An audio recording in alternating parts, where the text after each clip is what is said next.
Xavier started off washing dishes. Today, he owns 5 restaurants in central Paris. This successful entrepreneur employs 47 people.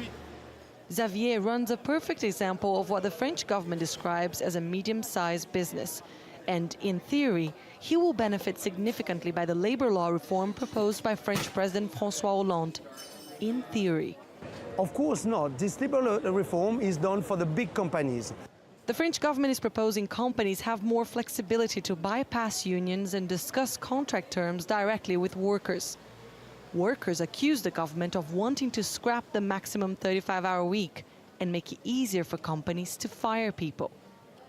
Changes that Xavier insists are a recipe for disaster. Small business like us, we discuss directly with the staff, but we can't ask them to reduce what they have. This is why? It's stupid. When you go, if you fire someone, you have the reason. In my company, when I fire someone, I have reason. So I go to the court, and most of the time, without any advocate, any lawyers, I win. Because we do correctly.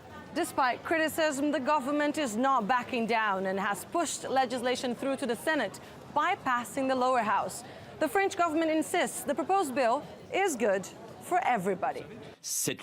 This law, and I admit some aspects have been misunderstood, is a good thing for businesses. It's going to give them more visibility. It's good for workers because it gives them more rights. It's even good for unions because it gives them more training. The streets of Paris will once again be filled with people on Thursday after the government gave labor unions the go-ahead to protest. But whether or not these demonstrations will force the government to change its tune is another story. Anelise Borges, TRT World, Paris.